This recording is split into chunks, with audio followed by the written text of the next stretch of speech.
bienvenidos a un capítulo más de Historias de Pánico. La mujer del puente de Ojuela, Mapimí, Durango, años 90. Me llamo Raúl Torres. Tenía 27 años cuando decidí tomarme unas vacaciones en Durango con mi novia, Erika. Era noviembre del 1994, justo después de que ella terminara su carrera.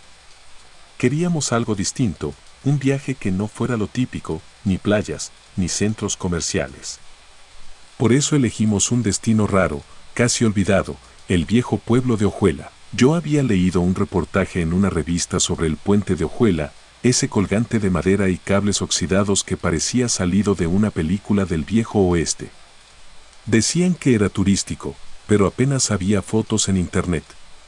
Sonaba perfecto, aislado, histórico, diferente. Llegamos un viernes por la tarde. El calor seco nos golpeó apenas bajamos del autobús. Desde la estación hasta el acceso a la zona del puente, tomamos un taxi manejado por un señor mayor. Se llamaba Pancho y tenía el rostro curtido por el sol.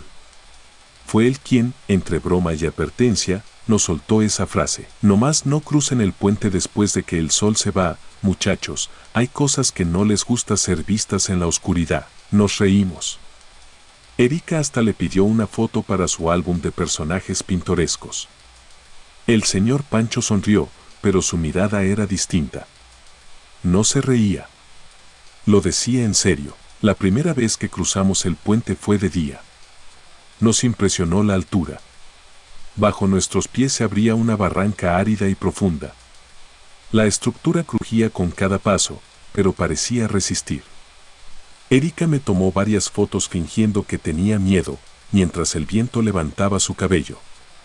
Yo bromeaba diciendo que un paso en falso y terminaríamos en la historia local como los tontos que se fueron por tomarse una selfie. Exploramos los túneles de la vieja mina, la escuela abandonada, incluso un pequeño cementerio que estaba semioculto por la maleza. Todo parecía detenido en el tiempo. Nos fascinó. Esa noche dormimos en un hostal en Mapimí. Pocas habitaciones, agua fría, pero limpio. La señora que lo atendía era amable, aunque algo callada.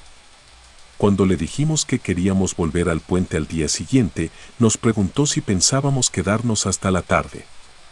Erika dijo que sí, que queríamos ver el atardecer desde ahí. La señora solo bajó la mirada y murmuró: mejor váyanse temprano. Al día siguiente regresamos con agua, fruta y una cámara desechable. Subimos al puente justo cuando el sol empezaba a caer. Las sombras alargadas se proyectaban sobre las maderas viejas. Erika, emocionada, sacaba fotos mientras yo miraba la barranca. Fue entonces cuando la vimos, una figura al otro extremo del puente. Estaba lejos, inmóvil. Llevaba un vestido blanco muy largo, que se agitaba con el viento. Erika creyó que era una turista como nosotras, pero había algo raro. La mujer no se movía. No miraba alrededor, ni tomaba fotos. Solo estaba ahí. De pie. Esperando. ¿Hola?, gritó Erika, agitando la mano. La mujer no respondió. No reaccionó. A lo mejor es una guía, dije, aunque no estaba convencido. Caminamos hacia ella, despacio. La madera bajo nuestros pies se quejaba. Erika avanzaba primero, con la cámara lista para otra foto. Pero cuando faltaban unos 10 metros, la figura dio un paso atrás. No se volteó. No caminó. Solo se desvaneció hacia atrás como si alguien la hubiera jalado con fuerza. Desapareció. ¿La viste?, me preguntó Erika con la voz entrecortada. Asentí, sintiendo un sudor frío recorrerme la espalda. Caminamos hasta el punto donde ella había estado parada, pero no había nadie. Solo el viento.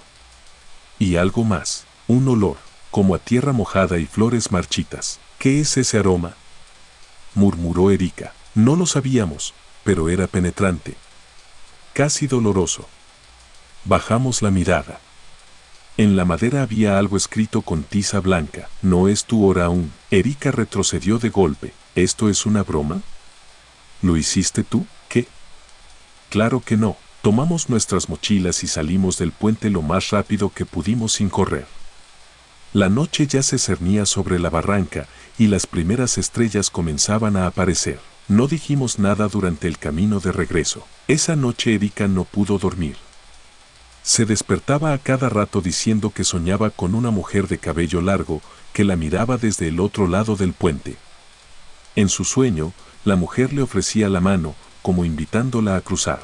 El domingo por la mañana decidimos regresar a casa. El encanto del viaje se había roto. Sentíamos una incomodidad en el aire. Algo no encajaba. Antes de irnos, Pancho, el taxista, nos vio desde su puesto. ¿La vieron, verdad? Me detuve. ¿A quién? La mujer. La que vive entre los cables. La que se aparece desde que murió la última turista. Nos contó que años atrás, una muchacha joven vino sola y fue vista por última vez al atardecer en el puente. Nadie supo cómo, pero su cuerpo fue encontrado al fondo de la barranca. El rostro desfigurado por el golpe. Desde entonces, la gente empezó a decir que su espíritu quedó atrapado entre los hierros y tablones. Que no quería morir sola. Se aparece para invitar a alguien más, para no estar sola ahí abajo. Pancho nos miró con seriedad. Si la vieron, no regresen. No le den oportunidad. Asentimos. Y nos fuimos, pero ahí no terminó la historia. Un mes después, Erika empezó a cambiar. Se despertaba llorando, decía que en sueños la mujer la llamaba por su nombre. Me pidió que no durmiera tan profundo, que la despertara si la oía murmurar. Empezó a escribir cosas sin darse cuenta. Palabras como puente, salto, llámame. Una noche, la encontré en la azotea del edificio. Descalza. Mirando hacia abajo. ¿Qué haces aquí? Me miró como si no me conociera. Ella me necesita, está sola. La jalé con fuerza. Lloró como nunca. Decía que no sabía por qué había subido. Fuimos con psicólogos, incluso con un sacerdote. Nadie podía explicar qué le pasaba. No era posesión. No era locura. Era como si alguien hubiera dejado una grieta abierta en su mente y desde el otro lado, algo intentara entrar. Fue hasta que quemamos todas las fotos del viaje que empezaron a cesar las visiones. Erika mejoró, poco a poco. Pero nunca más volvió a ser la misma. Hoy, 30 años después, vivimos en Monterrey. Tenemos 2 hijos. Nunca hemos hablado con ellos de ese viaje. Ni del puente. Ni de la mujer. Pero a veces, cuando Erika duerme, murmura algo. Palabras en voz baja que apenas se entienden. Una noche creí escuchar con claridad lo que dijo. No es tu hora aún, y lo peor, lo que nunca le confesé, es que esa frase estaba escrita también en la parte trasera de la cámara desechable que trajimos del viaje. Justo en el marco del último negativo, el que nunca se reveló, la cámara la tiré. Pero la frase, esa, nunca se me borró de la memoria. La zona del silencio y los hombres de ojos negros. Durango, 1986. Mi nombre es Ernesto Ávila. Tenía 41 años cuando sucedió lo que estoy por contarte. Nunca fui hombre de fantasías ni supersticiones. Nací en Gómez Palacio, Durango, y crecí trabajando la tierra, cuidando ganado, vendiendo leche en el mercado. La vida dura de rancho no deja espacio para cuentos. Por eso, lo que viví en la zona del silencio, hasta hoy, me cuesta nombrarlo sin que se me erice la piel. Era septiembre del 1986. Ese año la lluvia nos pegó fuerte. Mis cultivos de sorgo se arruinaron por la sequía y varios vecinos se endeudaron con el banco. Yo tenía unas vacas en una pequeña propiedad al borde del Bolsón de Mapimí, cerca de esa región desértica que todos en el pueblo llamaban la zona donde no entran las radios. La zona del silencio siempre tuvo fama rara. Algunos decían que las brújulas no funcionaban, que los aparatos se volvían locos, que las ondas de radio desaparecían.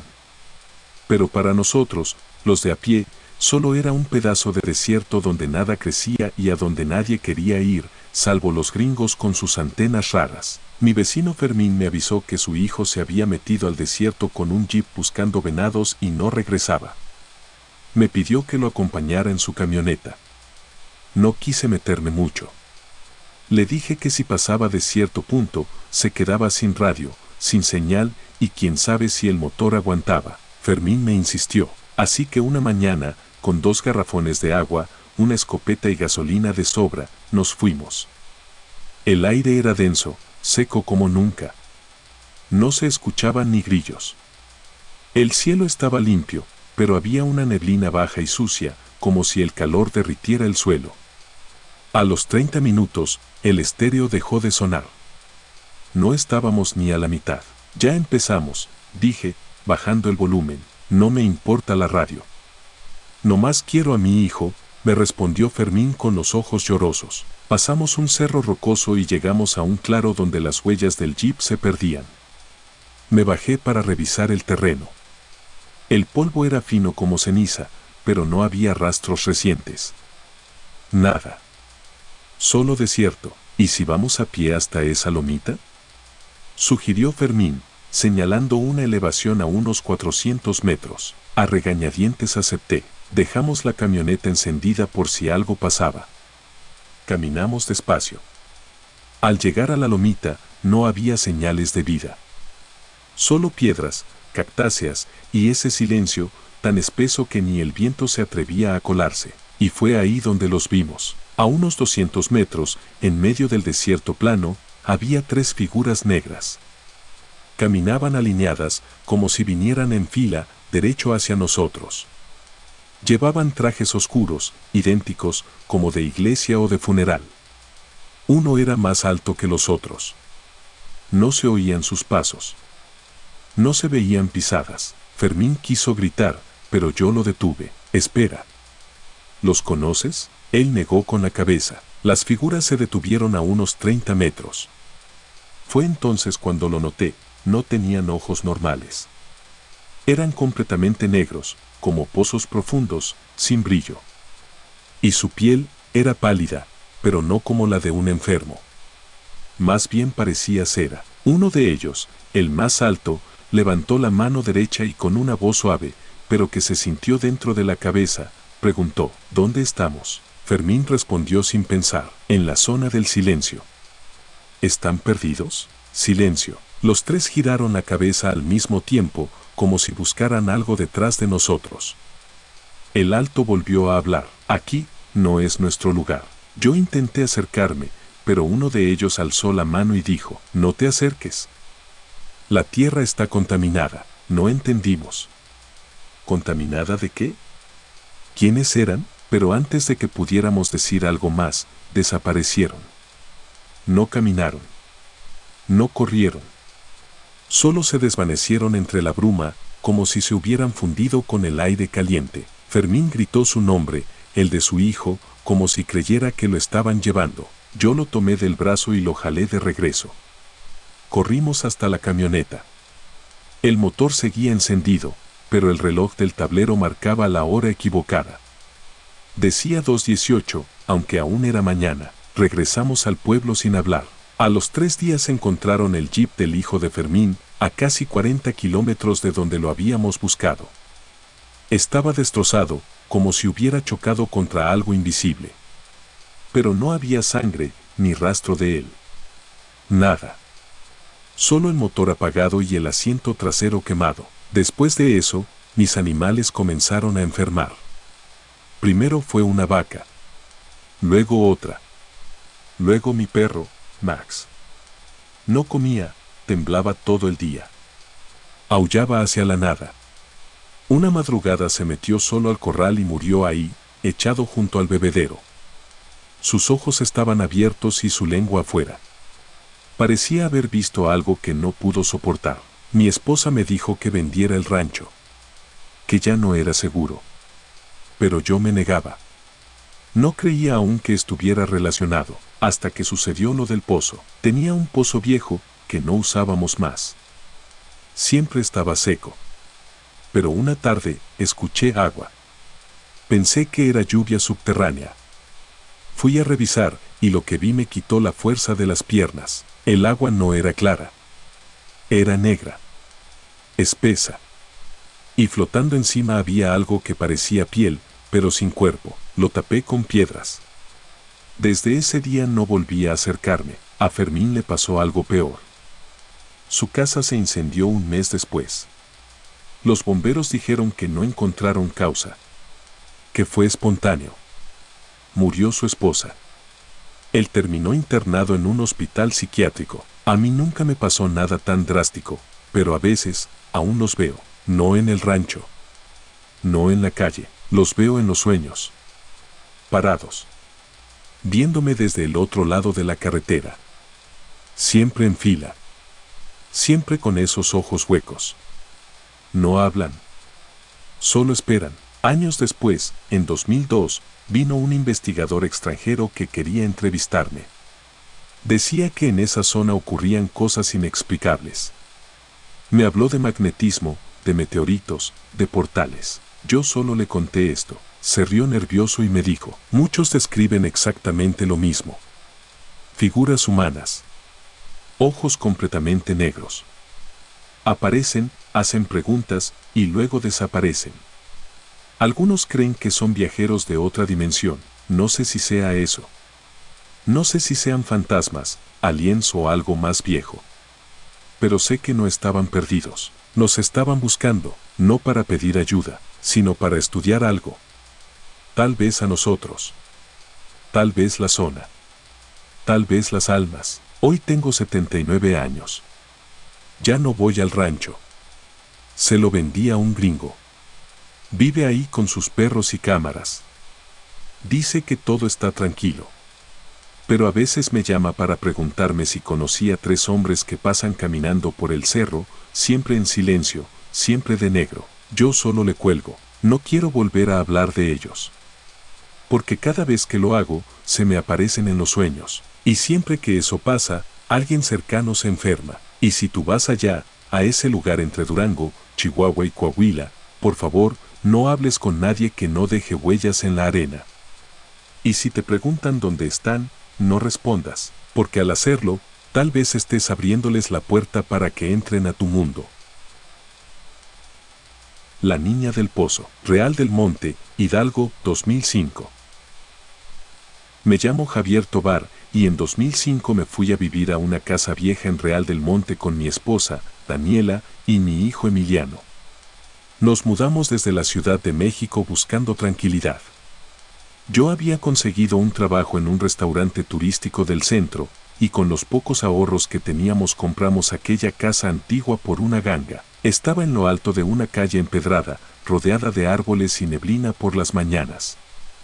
A mí me parecía hermosa, pero tenía detalles descuidados, madera crujiente, muros húmedos y un patio trasero que parecía abandonado desde hacía décadas. Lo más curioso era un montículo de piedras a un lado del jardín. El vendedor nos dijo que ahí había estado un pozo viejo, pero que lo habían tapado porque representaba un peligro. No le dimos importancia. La primera semana fue normal. Emiliano, que tenía 5 años, se adaptó rápido. Jugaba en el patio mientras Daniela desempacaba. A veces lo escuchábamos hablar solo, como si inventara personajes. Era normal en un niño de su edad.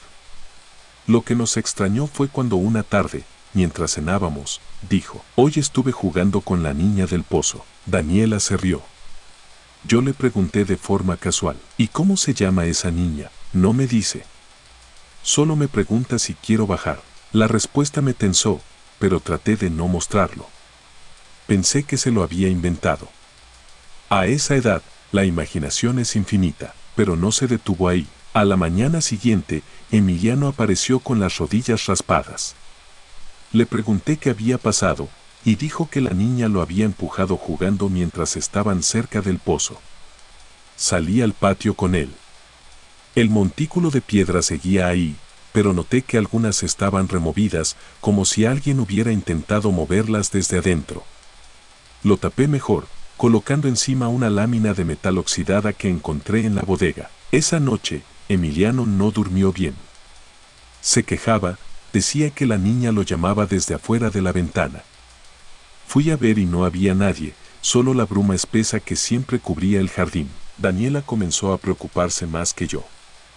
Me decía que el niño estaba raro.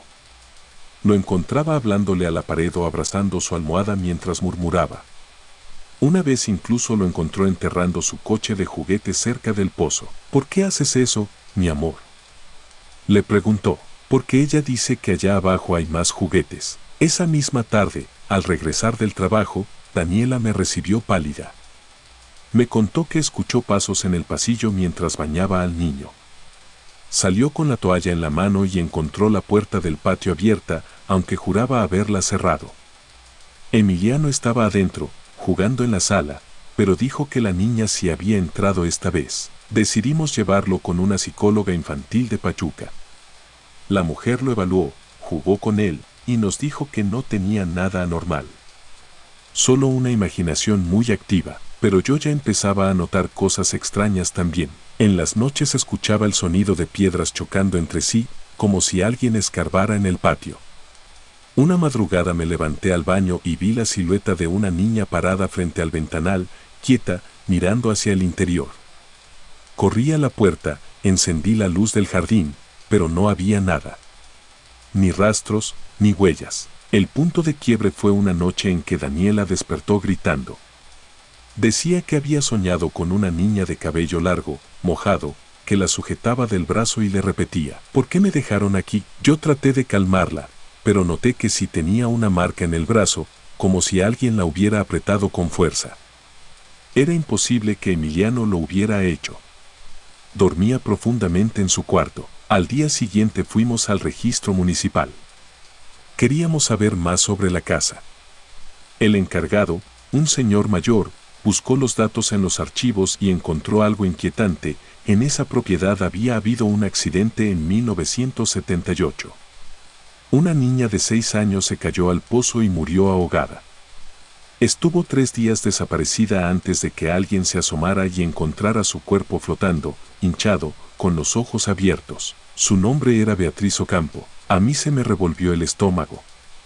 No se lo dijimos al niño, pero al llegar a casa, lo sentamos y le preguntamos: ¿cómo se llama tu amiga del pozo? Nos miró con la inocencia más pura y respondió: se llama Beatriz, pero me dice que le diga Betty. Esa noche no dormimos. A la mañana siguiente, Daniela quería irse.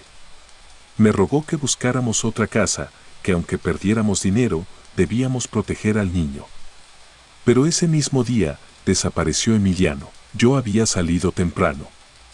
Daniela se metió a bañar. Cuando salió, el niño ya no estaba en casa. Revisamos cada rincón, gritamos su nombre por la calle, fuimos al mercado, a las casas vecinas. Nadie lo había visto. Llamamos a la policía. Pasaron 3 horas de búsqueda hasta que llegaron al jardín. Uno de los oficiales, al pisar cerca del pozo, notó que la lámina estaba ligeramente movida. Quitaron las piedras, y ahí estaba, Emiliano, dormido. Dentro del pozo, pero no estaba mojado. No estaba herido. Estaba acostado sobre tierra seca, como si alguien lo hubiera colocado ahí con cuidado. Cuando lo sacaron, estaba tranquilo. Dijo: Betty me dijo que ya no me quería solo. Nadie supo cómo bajó. El pozo era estrecho, profundo. No había manera de que un niño bajara sin ayuda. Lo llevamos al hospital. Estaba deshidratado, pero bien. No tenía golpes, ni lesiones. Esa misma noche hicimos maletas y nos fuimos con mi hermana a Pachuca. No volvimos jamás a esa casa. Un mes después, un par de arqueólogos pidieron acceso a la propiedad para estudiar la estructura del pozo. Dijeron que tenía un diseño antiguo, probablemente colonial.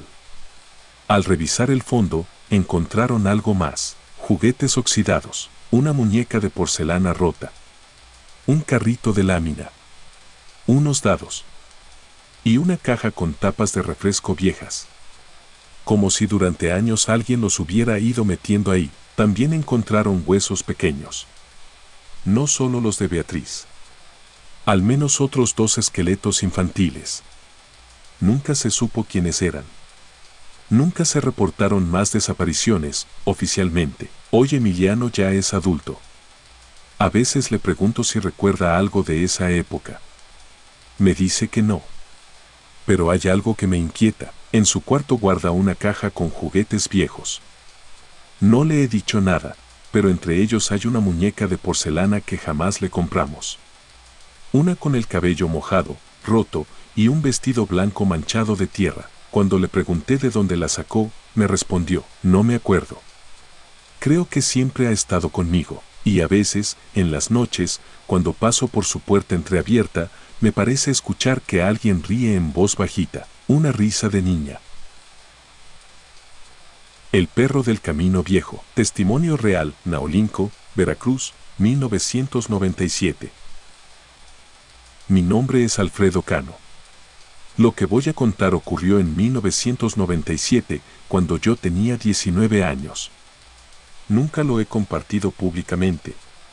Solo lo saben 2 personas en toda mi vida, y una de ellas ya no está viva. Nací en Jalapa, pero mis abuelos vivían en un rancho a las afueras de Naolinco, un pueblo veracruzano conocido por su neblina espesa, sus caminos de tierra y las leyendas que la gente cuenta en voz baja.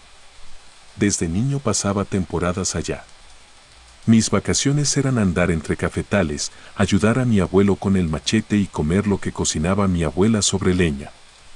Era mi lugar seguro, pero todo cambió la noche en que tomé el camino viejo de regreso a casa. Ese año, 1997, yo trabajaba por las tardes en un taller mecánico en la salida de Naolinco. Vivía con mis abuelos, pero cada tanto me iba a dormir a casa de un amigo del pueblo, sobre todo los fines de semana. El sábado, 22 de febrero, me quedé tomando con unos conocidos hasta tarde. Nada grave. Unas cervezas, música, pláticas. A eso de las 12:30 de la noche, decidí irme caminando. Eran como 3 kilómetros hasta la casa del rancho. Podía tomar el camino principal, que rodeaba los cerros y tenía algo de alumbrado, o el camino viejo, un atajo de terracería entre árboles y cafetales, sin luces, pero mucho más rápido. Yo ya lo conocía. Lo había cruzado infinidad de veces. Así que agarré mi mochila, encendí mi lámpara y me fui por ahí. Al principio todo iba bien. Solo el sonido de mis pasos sobre la tierra suelta y los grillos de fondo. No había luna, pero la linterna alumbraba lo suficiente. El aire olía a humedad y ceniza.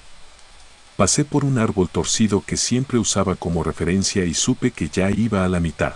Fue ahí cuando lo vi, un perro negro, grande, parado a mitad del camino. Estaba justo donde comenzaba una bajada. Tenía el cuerpo de un pastor alemán, aunque más flaco. Me detuve. Le silbé para que se quitara, pero no se movió. «Quítate, perro». Nada. Entonces bajé la linterna a su rostro, y sentí cómo se me fue el aire de golpe. No tenía cara de perro, tenía cara de persona. Un rostro humano, pálido, sin cejas, con los ojos muy abiertos y negros. Su expresión no era agresiva, pero tampoco neutra. Era como si me estudiara. La lengua colgaba del lado izquierdo, pero no era una lengua normal. Era más corta, de un color morado enfermizo. Me eché para atrás. El animal dio un paso hacia mí. Su cuerpo se movía como un perro, pero la cabeza no encajaba. Era demasiado grande. Tenía una cicatriz en la mejilla izquierda y los dientes salidos, desordenados. No sé por qué no corrí. Solo retrocedí hasta que tropecé con una piedra y caí de espaldas. En ese momento, el perro soltó un gruñido bajo, como si se burlara. Dio otro paso. Yo grité. Fue entonces cuando escuché una voz clara, pero completamente ajena que dijo, «Agáchate». Sin pensar, lo hice. Algo pasó por encima de mí. Algo rápido, como una ráfaga. Cuando levanté la vista, el perro ya no estaba. Miré a mi alrededor. No había nadie. Solo árboles y sombras. Corrí como nunca. Subí la pendiente del camino viejo hasta llegar a la vereda que conecta con el rancho. Entré sin tocar la puerta, despertando a mis abuelos. Mi abuela me abrazó sin hacer preguntas. Mi abuelo me miró serio. «¿Dónde lo viste?», me preguntó. Yo, temblando, solo atiné a decir. Tenía cara de gente. Mi abuelo no se inmutó. «¿Cerca del árbol torcido?». Asentí. Me dijo que me sentara. Fue a la cocina, sirvió un poco de café y regresó con un habano viejo. Ese perro aparece cada cierto tiempo, dijo en voz baja. No a cualquiera. Solo a los que están cruzando el camino en mal momento. A veces se le ve de lejos. A veces de cerca. Pero nadie que lo ve vuelve a ser igual. Yo no podía dejar de pensar en su rostro. No era el de una persona viva. Era algo más. Como un rostro copiado, pero mal hecho. Esa noche no dormí. Escuchaba ruidos en el patio. Al día siguiente, le conté a mi amigo lo ocurrido. Me dijo que varios lo habían visto también. A uno lo siguió hasta su casa. A otro lo encontró vomitando sangre al borde de la carretera. Nadie sabía exactamente qué era. Los más ancianos del pueblo decían que era un nahual incompleto, uno que no lograba transformarse del todo. Otros decían que era el alma de un hombre que había hecho brujería para vengarse, pero quedó atrapado en cuerpo de bestia. Y algunos creían que era el aviso de algo peor. No quise regresar por el camino viejo nunca más, pero eso no fue todo. Una semana después, mi abuelo murió. Le dio un infarto fulminante mientras cortaba leña. Yo me sentí culpable. No sabía por qué, pero sentía que su muerte estaba relacionada. Mi abuela decía que no debía culparme, pero una madrugada me llamó a su cuarto. Quiero enseñarte algo. Abrió una caja de madera bajo su cama. Sacó una libreta vieja. En ella había recortes, dibujos, frases escritas a mano. Eran notas de su madre, mi bisabuela. Todas hablaban del perro del camino viejo. Uno de los dibujos era igual a lo que vi, un cuerpo de animal, con cabeza humana y una lengua morada. Esto ha pasado antes. Y siempre que aparece, alguien muere. Pasé días sin dormir bien. A veces soñaba que el perro me miraba desde la vereda. Que se metía a la casa. Que me hablaba. Agáchate, decía la voz, como si alguien más lo guiara. Una tarde, al limpiar el jardín, vi pisadas en la tierra mojada. Eran huellas de perro, pero las garras estaban abiertas como si tuvieran dedos. Me entró una angustia brutal. Dejé todo y me fui al pueblo. Me quedé a dormir en casa de mi amigo. Esa noche, soñé algo que nunca pude olvidar. Estaba en el camino viejo. Era de noche. Y el perro caminaba delante de mí. Pero esta vez su rostro era el mío. Me desperté con la boca seca, los brazos entumidos, y un olor raro en la ropa, como a tierra mezclada con sangre. Desde entonces, cada año, el 22 de febrero, tengo pesadillas. Siempre veo al perro. A veces me habla. A veces solo me observa. Una vez me mostró una fila de cuerpos en el campo. Todos con cara de perro. Hoy tengo 46 años. Vivo en Coatzacoalcos. Tengo 2 hijos. Nunca les he contado esto. Pero cada vez que vamos a visitar a la familia en Jalapa, me niego a pasar por Naolinco. Ni en coche. Ni de día. Y mucho menos de noche. Hay cosas en este país que no se explican con lógica. Hay entidades que se arrastran por caminos olvidados, esperando a que alguien los vea. No para hacerles daño, sino para ser vistos. Reconocidos. Recordados. Porque creo que esa cosa, lo que sea que habita el camino viejo, me está esperando otra vez. La voz en la barranca, San Sebastián del Oeste, Jalisco, 2001. Me llamo Gonzalo Ortiz. En el año 2001 yo tenía 24 años y trabajaba como guía de excursiones en la Sierra de San Sebastián del Oeste, Jalisco. Era un trabajo tranquilo, llevábamos grupos pequeños de turistas a caminar por senderos entre bosques, barrancas y arroyos.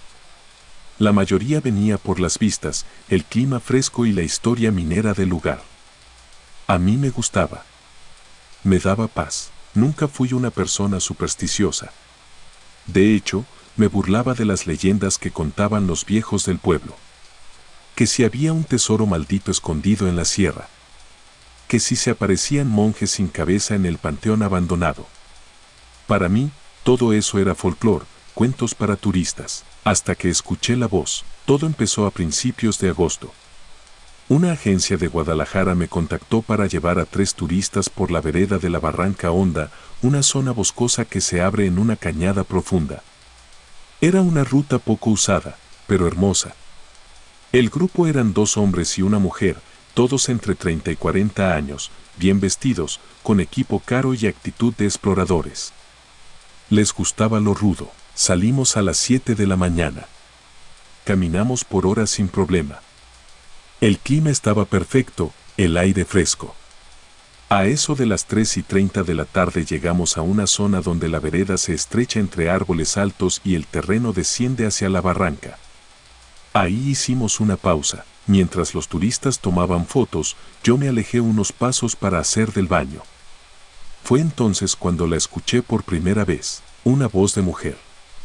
Cantando, muy suave, muy clara. La melodía no era alegre ni triste.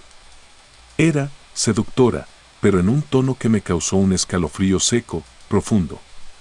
Como si no tuviera emociones humanas, me asomé entre los árboles.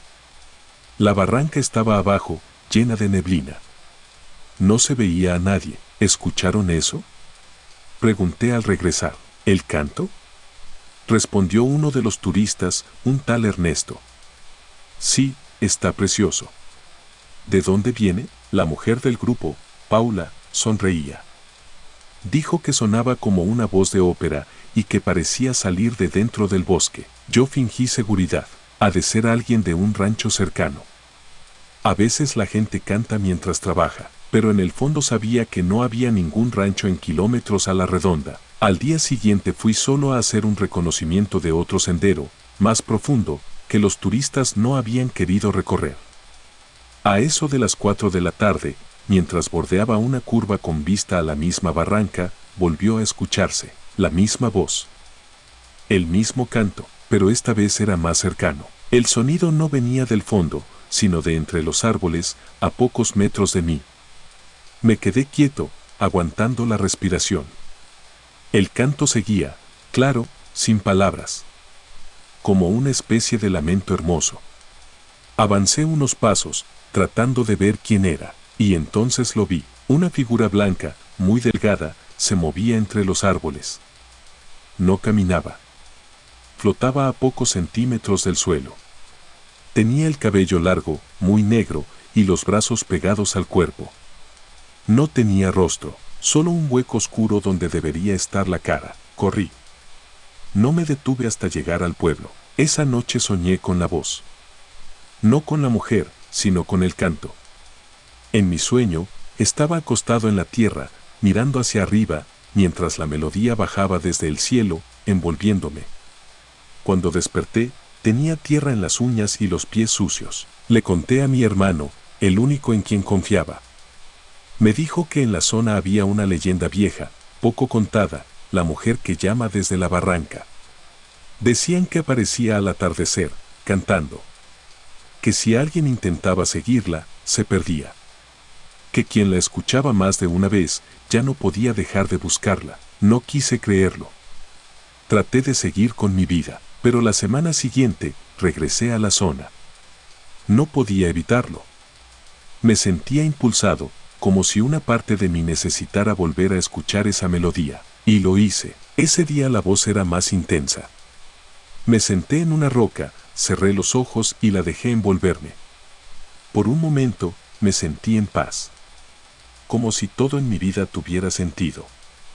Como si esa voz fuera el verdadero hogar. Pero cuando abrí los ojos, el sol ya se estaba ocultando. El bosque se había oscurecido, y yo no sabía dónde estaba. Había caminado sin darme cuenta. No reconocía el camino. El GPS del celular no servía. No había señal. Empecé a bajar por una pendiente sin saber hacia dónde iba. La voz seguía, suave, guiándome. No recuerdo cuánto tiempo pasó. Solo sé que, de pronto, todo se volvió silencio, total. Ni insectos, ni viento, ni canto, y en ese instante supe que estaba solo. Completamente solo, hasta que una rama crujió detrás de mí. Me volteé. Y ahí estaba ella, ahora sí, completamente visible. La mujer. Llevaba un vestido blanco rasgado, el cabello largo cubriéndole la cara. Caminaba descalza, pero sus pies no tocaban el suelo. Y aunque su rostro estaba oculto, sentía su mirada como agujas clavándose en mi pecho. Quise moverme, pero mis piernas no respondían. La mujer levantó un brazo y apuntó hacia la barranca. Quería que bajara, lo supe. No con palabras, sino con una certeza terrible. No, dije en voz baja. Entonces la voz volvió a salir de ella. Pero esta vez no era canto, era grito. Un grito desgarrado, de rabia, de dolor, de desesperación. Un chillido agudo, animal, que hizo que los pájaros salieran volando del bosque. Corrí. Me tropecé, rodé, me corté la pierna con una piedra. Pero logré alejarme. No paré hasta que encontré una cerca oxidada, señal de que me acercaba a una zona conocida. Grité pidiendo ayuda. Un campesino me encontró a medianoche, desorientado y sangrando. Estuve 2 días en cama, con fiebre. No hablé con nadie. Pero en sueños, la voz seguía. Ya no como canto, sino como murmullo. Vuelve. Vuelve. Vuelve. Semanas después, un joven de 17 años desapareció en la misma zona. Era aficionado al senderismo. Su cuerpo nunca apareció. Solo encontraron su mochila, abierta, cerca del borde de la barranca. A mí nadie me creyó. Cambié de trabajo.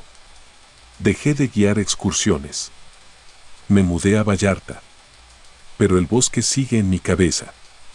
La voz sigue en mi memoria. Y cada vez que escucho a alguien cantar a lo lejos, siento que va a ser ella. Porque no canta para que la escuchen, canta para que la sigan. El que flota por el camino. Tepoztlán, Morelos, 2016. Me llamo Rodrigo Treviño, y si estás leyendo esto es porque estás buscando una historia de verdad. No te voy a contar lo que alguien me dijo ni lo que escuché en la radio. Te voy a contar lo que yo vi, lo que yo viví, en un camino de tierra en Tepoztlán una noche de marzo de 2016. No sé si haya una explicación lógica. Tal vez tú la encuentres. Pero te advierto algo desde ya. Si alguna vez caminas por esa vereda que conecta la carretera vieja con el monte Tepozteco, no vayas solo, y nunca lo hagas después de la medianoche. Tenía 29 años cuando me mudé a Tepoztlán. Vivía en Cuernavaca, pero me harté del ruido, del tráfico, de los vecinos que ponían reggaetón a las 6 de la mañana. Buscaba paz. Y la encontré en una cabaña que rentaban a buen precio, cerca del cerro. Era rústica, de madera y piedra, con un terreno amplio y rodeada de árboles. La dueña, una señora amable llamada Doña Marta, me advirtió que no había luz pública y que la señal de teléfono era muy mala. No me importó. Al contrario, eso me atraía más. Nada más no se meta por el camino de terracería cuando esté oscuro, me dijo. Hay cosas que no son de este mundo. Yo pensé que era la típica advertencia de pueblo. Le sonreí y le respondí que no creía en esas cosas. No se trata de creer o no, joven, me dijo, mirándome fijamente. Se trata de respetar. Durante las primeras semanas todo fue tranquilo. Trabajaba desde casa como diseñador gráfico. Las mañanas eran hermosas, neblina entre los árboles, olor a café recién hecho, pájaros cantando. En las tardes caminaba por el monte, tomaba fotos, escribía ideas en mi libreta, pero una noche, todo cambió. Era viernes. Había ido a cenar al centro con unos amigos. Tomamos un par de mezcales, reímos, platicamos. Se me hizo tarde. Cuando volví al carro, ya era la 1:40 de la mañana. El camino a la cabaña era largo, y justo antes de llegar, había un tramo de terracería sin pavimentar. Muy angosto, con árboles a los lados y sin luz. Al doblar en la última curva, lo vi. Había una figura humana caminando por el centro del camino. Un hombre alto, vestido de negro, con sombrero de ala ancha. Caminaba muy despacio, con las manos atrás. Al principio pensé que era un campesino o alguien que se había perdido. Toqué el claxon. Nada. Encendí las luces altas del coche. Y fue cuando noté que algo no estaba bien. No tenía sombra. El foco del coche proyectaba las sombras de los árboles, de las piedras, incluso de las hojas, pero ese hombre no proyectaba nada, y había algo más. No tenía pies, flotaba. Sus piernas se movían como si caminara, pero sus pies no tocaban el suelo. Se deslizaba unos centímetros arriba del camino, sin levantar polvo, sin provocar sonido alguno. Se me secó la boca, metí reversa. No quería pasar junto a él, pero entonces, el motor se apagó. El coche se quedó sin fuerza. La luz del tablero parpadeó. El radio hizo un chasquido eléctrico y se murió. Todo quedó en silencio. La figura siguió avanzando. Yo no podía moverme. Solo lo veía acercarse. Pasó junto a mi coche y se detuvo justo al nivel de la ventana del conductor. Ahí lo vi bien. Su rostro era completamente grisáceo, como de ceniza. Los ojos eran dos cavidades oscuras, vacías. No tenía cejas, ni labios, ni expresión alguna. Solo una especie de mueca fija, como si alguien hubiera tallado ese rostro en piedra. Entonces, volteó la cabeza hacia mí. No había vida en esos ojos. Pero sin intención. Me estaba mirando. Me estaba reconociendo. Y luego, sonrió. Fue una sonrisa lenta, forzada, como si los músculos faciales no supieran cómo hacerlo. Y siguió su camino. Flotó hacia adelante, perdiéndose entre los árboles, sin voltear. Solo desapareció en la oscuridad. Un minuto después, el motor volvió a encenderse solo. Arranqué y salí de ahí lo más rápido que pude. Esa noche no dormí. Apagué todas las luces y me quedé en el piso, con la puerta trancada y un cuchillo de cocina en la mano. Sabía que no me lo había imaginado. No estaba borracho, no estaba drogado. Al día siguiente, fui con doña Marta. ¿Lo vio, verdad?, me preguntó, sin que yo dijera nada. Asentí. El del sombrero, dijo. El que no deja huellas. Me sirvió café y me contó la historia. Décadas atrás, en los años 40, un hombre que vivía cerca del cerro desapareció sin dejar rastro. Se llamaba don Eustacio, y la gente decía que hacía tratos con espíritus. Que hablaba solo en lenguas extrañas. Que enterraba cosas bajo la luna llena. Un día simplemente no regresó. Pero una semana después, lo empezaron a ver caminando por el mismo camino que conecta con el cerro. Camina cada viernes en la noche, me dijo. Siempre en dirección al monte. Nunca habla. Nunca corre. Pero si lo sigues, no regresas. Le pregunté si alguien lo había seguido. Uno. El hijo del carnicero. Lo quiso grabar. Nunca más lo volvieron a ver. Yo traté de ignorarlo. Me aferré a la idea de que había sido una alucinación. Pero los viernes, algo cambiaba en el ambiente. La neblina llegaba más temprano. Los perros ladraban al bosque. Las aves callaban, y una noche, vi algo peor. Eran casi las 3 de la mañana. Me desperté con la sensación de que alguien me observaba. Me asomé por la ventana, y ahí estaba, el caminante, parado frente a mi cabaña. Inmóvil. Viéndome, no sé cuánto tiempo estuvo ahí. Yo no me atreví a moverme.